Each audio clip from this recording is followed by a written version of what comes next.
Welcome to episode 13. It's Giovanna from bumperleads.com.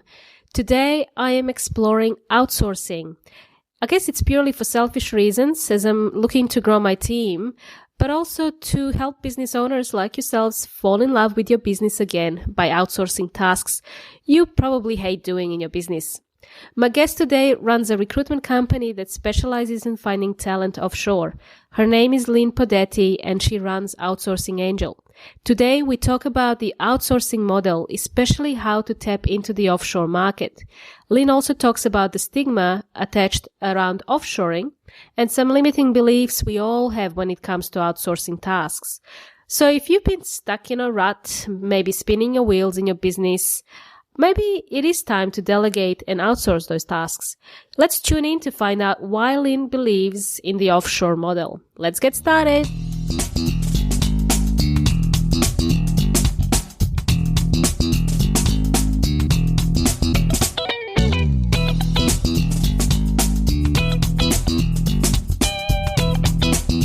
What is the best advice you have received that has stuck with you, Linh? Okay, so, I've always been a very driven person, trying to be as successful as I can. And it wasn't until I did a course from Kane Ramsey. It was like a Udemy course, and it really changed my life because he got me to think about what do you want to be remembered for? And he got me to do this eulogy, write my own eulogy about, imagine the day that I'm dead. What would I actually want to be remembered for, and that was a really changing milestone moment for me because I just felt like I wanted to live my best self as, the kind, loving person, and everything else is just a bonus. Whereas prior to learning that, I was quite driven by the amount of money I can make or, just more external things. And that advice has just made me more happy and living in the moment more. And, I still want to strive for wealth and success because I want to be able to help people with it. But it's not the main reason for driving me, if you know what I mean. Yeah, I love that. I love it. And I love how you like to think big. You're quite driven and you run this company. And as I told our listeners, Outsourcing Angels. And, you have a team of 80 people or so. You have this massive team and a few other companies, which I thought maybe it would be awesome if you could share it with us, how you started on that journey. Yeah, sure. So probably about almost 10 years now was when I quit my job in corporate, my 9-to-5 job. Yeah. And I quit that, and I wanted to start a business and I had no idea what I was going to start. And I ended up starting an e-commerce business selling nail polish.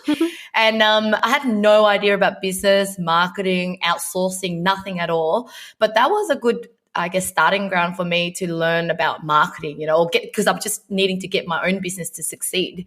And through that, I had to learn how to outsource because I was not a web developer. I was not a graphic designer. I just felt like I had no skills apart from good at finding people to do it for me. And then, so that got me into then outsourcing. And so then I happened to, so that business was a flop. I ended up being able to sell it for $5,000. Awesome. So it was it wasn't as bad, got rid of it. And it was a big weight off my shoulder because I wish someone asked me, what's your passion? It was definitely not nail polish. Yes. And then, but then I got into outsourcing, meaning people wanted to get a website done and SEO. And I just knew how to get the people because I knew how to get it for myself before. And that got me into an agency kind of business model. And so I was doing that for a couple of years until 2015 where 2012 when I was running the agency, I was like, there has to be a better way to run this business because I want it to be recurring. I want it to be less reliant on me as a project manager. And so I did think of the idea of Outsourcing Angel, which was recruiting. Okay, instead of me project managing, why don't I just hire the people for the businesses? And so the idea was there, but when you get caught up doing your current business, you just can't really have time for the new business idea that is probably better for you. But then 2015, I think it was I knew I had to make a change, and I just sort of rebirthed that idea again, and started, and then sort of committed to starting and going out with it because of the pain of the agency model. And yeah, so that's when I started the recruitment business, hiring virtual assistants. And you also have a few other businesses. Did that enable you to start other ventures? Yeah. So while I was running the agency, there are, the power of outsourcing is amazing in a sense that you could really listen to what the problems in the marketplace is and be able to solve it using resources that are available, right? You don't need to go out there learning the skills yourself. So then I started a video, like an animation business, like explainer business. I think during my agency time, so 2014, 15, it's still running now. I leave it on the side and more like a passive income business because it's like when returning clients or new clients come in for an animation, I make money with it, and it's all completely an outsource model. The voiceover artist, the script writer, the animator, even the project manager is all project based, which allows me to make money without having the overheads. And I still have the red and black solution one, obviously. The first agency, I still have it running, and it's also running by a partner contractor so basically it sits there as a passive income stream business. I love it. I had to chuckle a bit when you said you started off in the business when your first business was nail polish. I don't really like nail polish either. Yes. But like you, my first business was e-commerce, but I bought a business and it was in the alcohol industry. And I had no idea what I was getting myself into. Wow. I was importing alcohol, tequila, cachaça from Brazil, cachaça is a kind of similar to vodka. I don't know if you've ever had a caipirinha cocktail, but they're usually a famous Brazilian cocktail made with cachaça. And then I had some beer from Lithuania. Wow. Yeah, it's like a business that I renovated and then I sold it. But I was the same as you. I had no passion for, there was no drive for me to wake up in the morning and go and sell alcohol. I could not imagine myself door knocking and putting some bottles of something that I don't really drink. I was going to say, do you at least like drinking alcohol? I like enjoying alcohol, but as in just a casual, like a nice... but I've never tasted tequila, for example, before I bought the business. So I never really enjoyed spirits, mainly wine. You were saying about passion. I just interviewed Leland Russell. He's going to be a guest actually before you. And he talked about passion, where he uses passion as energy. And it's like a positive form of energy. And I used to hear from other entrepreneurs and business owners, I don't have passion in this, or I'm so passionate about this particular subject. I just think passion, like I've really resonated with what he said. It's like an energy to do something positive. It's some kind of drive to help you, realize the vision that you have. And that's what when I met you, I really felt that Outsourcing Angels and your personality and everything just shone. And it was just like part of your brand, this passion that you have. Oh, thank you. Yeah. And I think it's the thing about passion that we're mistaken is like, it's something you also grow more and more the longer you give the time to. Like I said, I never even knew about outsourcing or virtual assistants, but the more I did it but I guess if it comes down to still, I've always knew that I like people. I like, I like working with people. And so in the recruitment field, you're obviously always working with people, right? And so at least that is what pulled me to stay into that industry. But the longer I stayed, the more I fell in love with that passion for people. Yeah, well, this podcast is all about falling in love with your business again. So I love that. Was there ever like a period during your journey with growing Outsourcing Angels where you really fell out of it, love with your business? I would say, even at the beginning with the agency model, I found it really hard in a sense because I also had a business model where I was selling website development or some graphic design logos, and it was obviously not a recurring business. So you're like just stressing out trying to get new clients in and, hoping that they'll buy another website. And so I just I looked at other businesses. Like, I mean, I can't even remember what businesses I've tried, but just trying other things to make money. And I think it just comes down, it wasn't outsourcing that was an issue. It was just I chose a wrong service to sell. And so then I fell in love with Outsourcing Angel it's because it's a recurring business where, you can work hard getting in the client, but the client stays with you for a long time. And all you do is really take care of your people, take care of your client, and it's a much longer relationship together. Yeah, it does. I agree with you. It definitely makes life easier. And I say to my clients, as you know, I work in the marketing automation space, and I often look at how, what products do you sell and how people find you? How long have you had this customer for? How often do customers buy from you?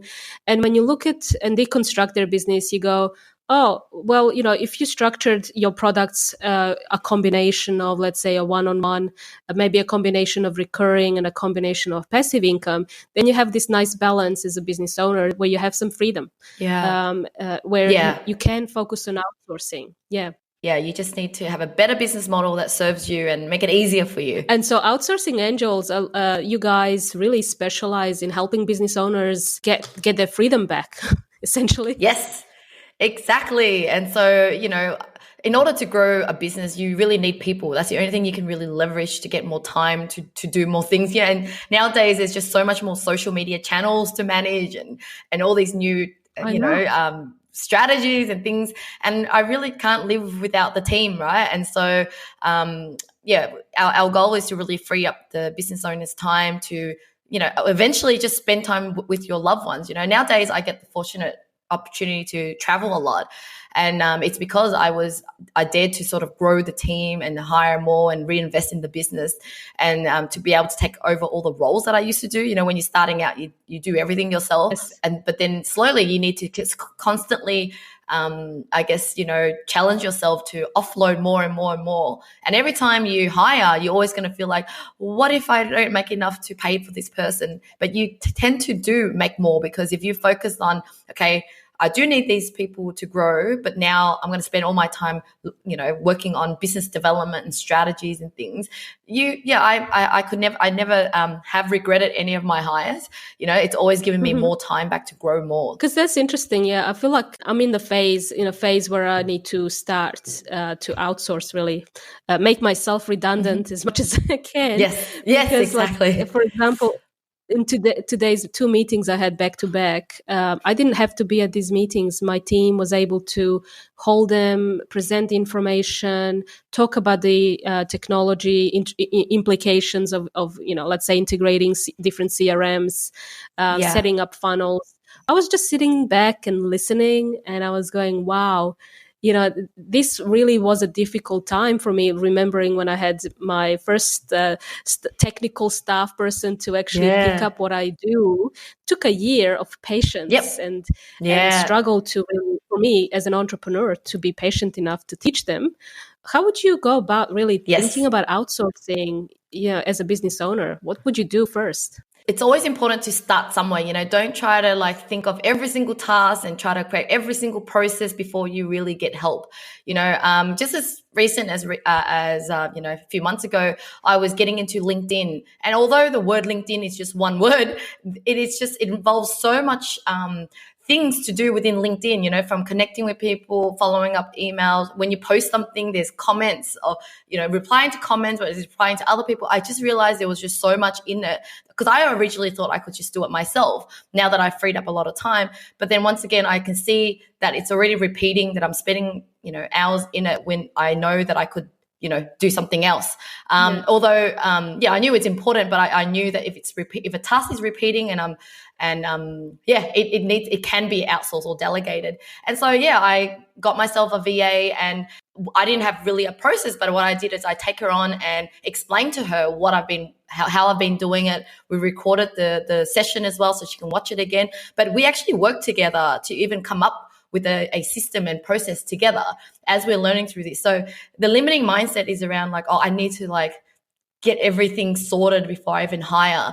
Because the thing is, once they pick up on one task, then they'll pick up on the second task easily. And then, they can even develop those process for you along the way so that, not only have you got a helper, you also got a new SOP. Yeah, look, that sounds amazing. I know that you work with a lot of like virtual assistants, and are they all based in the Philippines, or do you work with across a range of countries? Yeah, cool. So good question. So for myself, I actually have people from everywhere: Singapore, Bulgaria, Indonesia. But then in terms of hiring for clients, we've hired for we hire in the Philippines. The reason for that is more that we created a infrastructure around, we have team leaders and we've got the people all in the same culture. We also try to create an environment where they get to meet up with one another and feel like they've got a community. So the reason why we've sort of stuck in the Philippines is just so that we could provide a consistent service to our clients. But for myself, there is no boundary.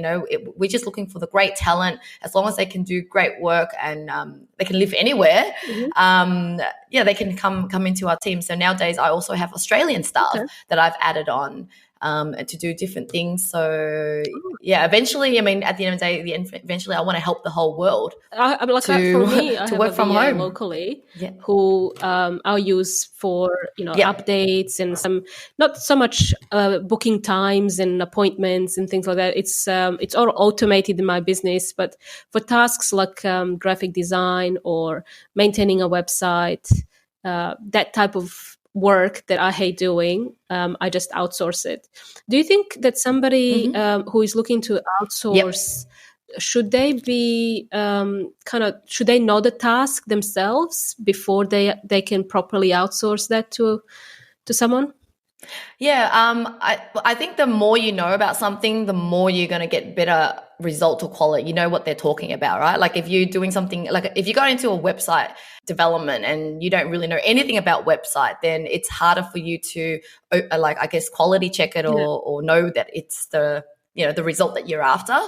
But this is where like working with us, it comes in handy, because not only do we recruit for you, we sort of also provide you the marketing support or advice that you might need. Then we also stick with you along the way for any issues, because sometimes it's the misunderstanding, miscommunication with the VA. So our client might not really know the area, and they give the instruction to the VA not in the way that it's understood by them. And so we do come in and assist with them.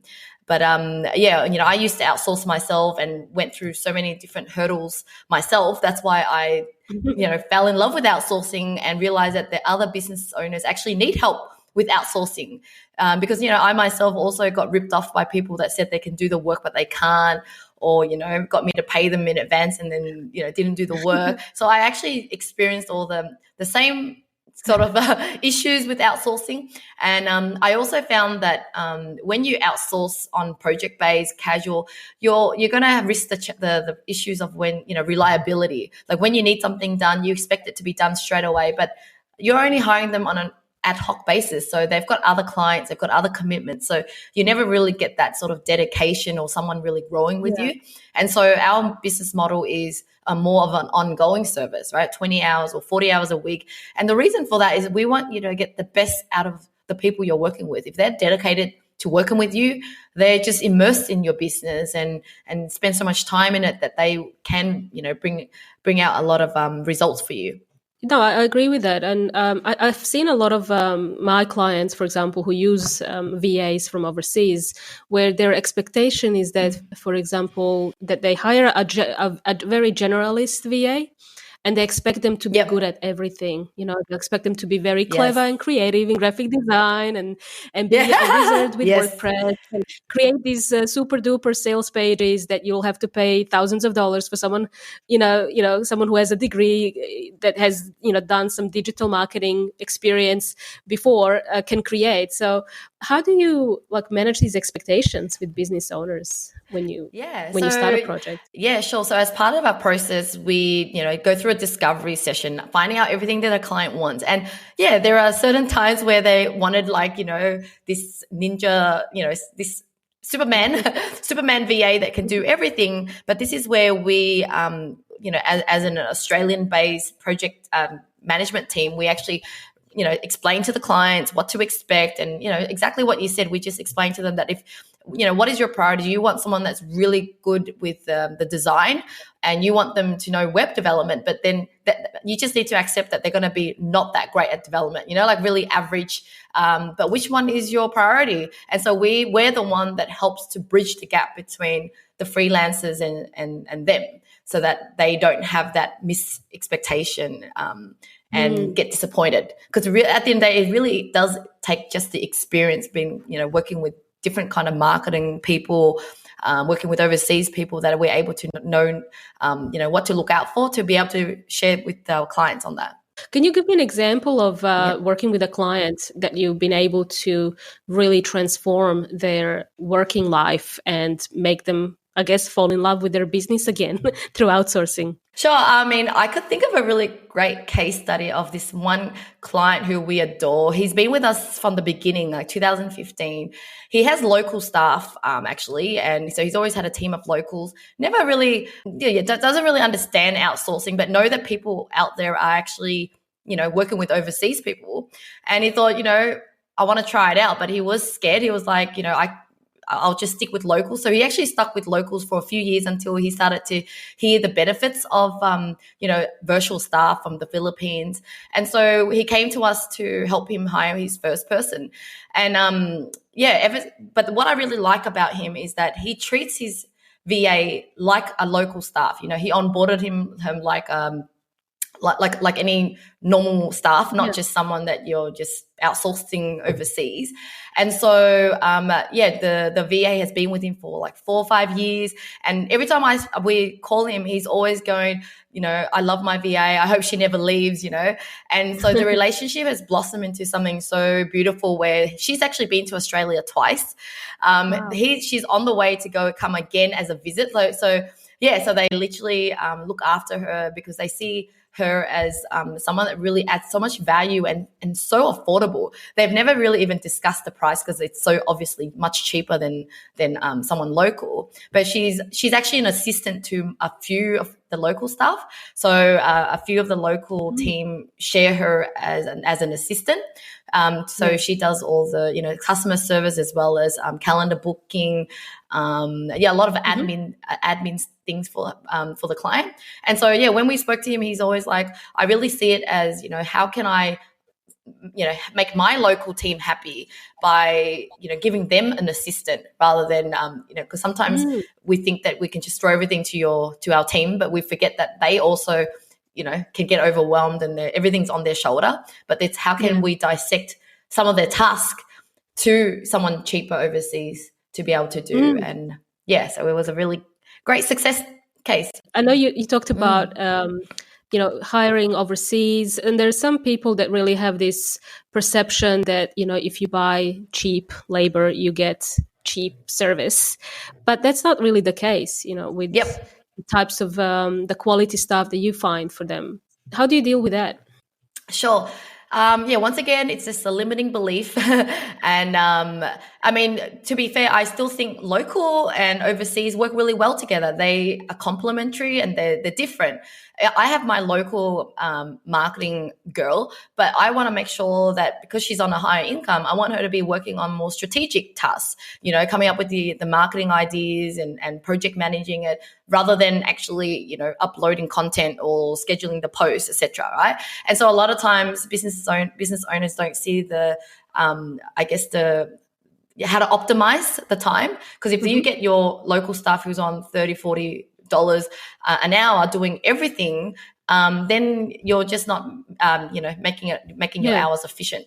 And so I think local and overseas work really well together. And when I say overseas, they actually get to earn a much better income than most of the people in their own country. And so that's why I really love what we do, because the people that work for us, they're actually, graduates and really smart people who happen to, no longer want to work in an office that takes them 4 or 5 hours to travel to. Oh. And they just treasure the time with their family. And so they decided I don't want to sell my whole life to a corporation, so I want to work from home. And so they're really smart people who are already experienced and skilled. They've been a freelancer for many years as well. Mm-hmm. And they come to us because we free them of the stress of trying to find a job or keeping a client, because we also, do our part to keep the clients happy as well.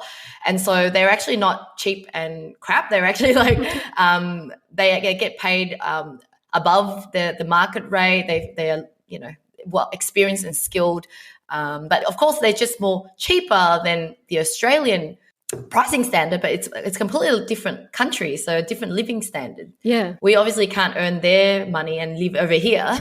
But yeah, so that's the only difference. Yeah, no, that's a great explanation, because I spent a year traveling to all the countries pretty much where our dollar was so extremely high that, for me, it was affordable to live like a king, really a queen, in these places.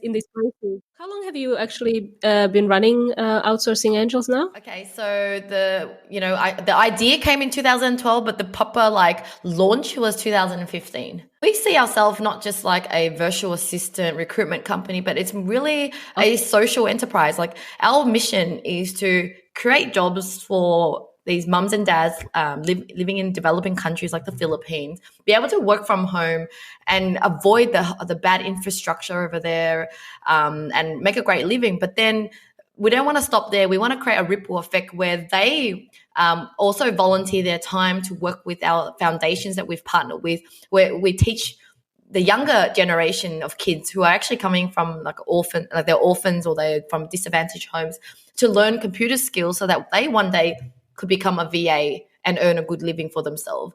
And then we also partner with volunteers over there to help the next level of poverty, people who are actually, they live up in the mountains far away where no one even want to help them because it takes a few hours to travel there. And so we've been fortunate enough to have volunteers on the ground who actually use the money we reinvest back to them to buy solar panels, dig water wells, and actually just provide necessities for these people, because until you can meet the needs of their essential needs, there's really no point in teaching about computers yet. But we're trying to help people in the different levels of poverty. I love your mission, love your purpose. And I've really enjoyed talking with you today, Lynn. How can our listeners find you? Yeah, so you can visit our website, outsourcingangel.com, to see what we're all about, and you can connect with us on there with our YouTube channel, LinkedIn. But yeah, feel free to also find me on LinkedIn and Instagram and YouTube. I'm quite active on there. Just find my name, Linh Podetti, and it should come up. Awesome. Yeah, I do follow you on LinkedIn, and your videos are awesome. You're quite active there. It's really a lot of content you share too, a lot. Yeah, thank you. So it was my commitment. Once I decide on something, I just go all in. So it was, I think, last year, to mid last year or the end of last year, was when I said, I declare I'm going on LinkedIn and YouTube. And so it's once you decide, you're just all on there. But my next year's goal is to be a professional speaker, as in take it serious, speaking almost full time. So watch out for me on the speaking stage. We'll be seeing Lynn everywhere. Thank you so much, Lynn. Yeah, thank you so much for having me. Thank you, Giovanna.